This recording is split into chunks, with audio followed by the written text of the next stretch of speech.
Embaxaidora Estados Unidos América iha Timor-Leste, husu Parlamentu Nasionál Fiskaliza Programa na América apoia Timor-Leste.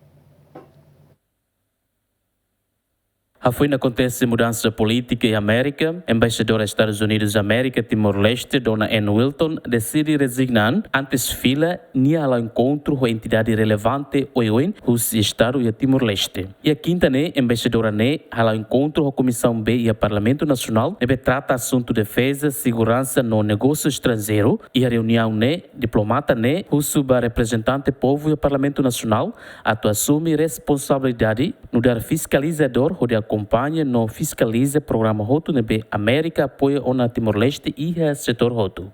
O presidente da Comissão B, Domingos Augusto Decker, mas que acontece mudança política, mas bem, ni husu na fata nos Estados Unidos América, até continuar apoio Timor-Leste iha setor Hotu. A recomendação nebe senhora embaixadora ato lius Comissão B, maka no dar legislatura fo, no dar mos representante povo iha raida ato assume responsabilidade, halo acompanhamento e fiscaliza programas hot nebe América apoia uma itanerain.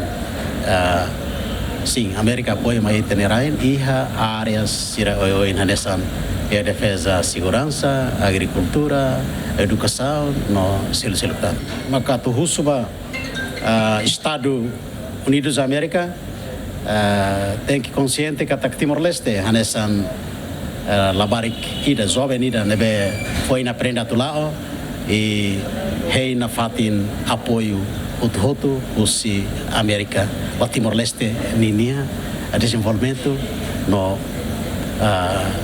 defesa segurança e política economia e também.